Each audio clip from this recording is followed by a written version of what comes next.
కొన్ని వార్తలు మన దేశం ఇంకా అభివృద్ధి చెందలేదు అనడానికి నిదర్శనంగా నిలుస్తాయి. సంక్షేమం అంటే గ్రామాల్లో, ముఖ్యంగా గిరిజన ప్రాంతాల్లో మూలల్లో కూడా కనబడగలగాలి.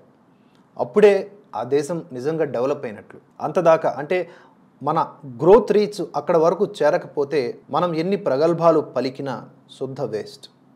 ఈ వార్త ఏంటంటే, ప్రభుత్వాలు మారినా సంక్షేమాల పేరుతో లక్షల కోట్ల రూపాయలు ఖర్చు చేసినా ప్రజల తలరాతులు ఏమాత్రం మారలేదనే ఘటనలు అప్పుడప్పుడు బయటపడతాయి. ముఖ్యంగా ఏజెన్సీల్లో జీవించేటటువంటి గిరిజనుల పరిస్థితి ఎంత చెప్పుకున్నా తక్కువే.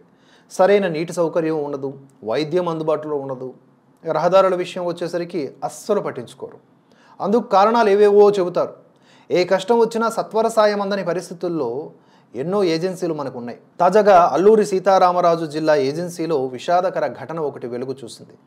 ఇలాంటివి చాలానే చూసామనుకోండి, ఇది తాజా ఘటన.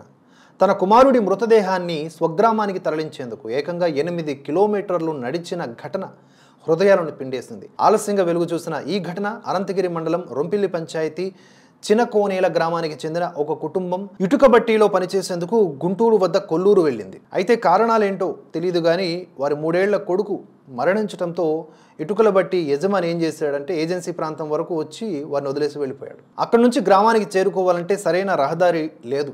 సో కారణం ఏదైనా సరే అక్కడ ఆయన మానవత్వం కనబరచకుండా వెళ్ళిపోయాడు యజమాని.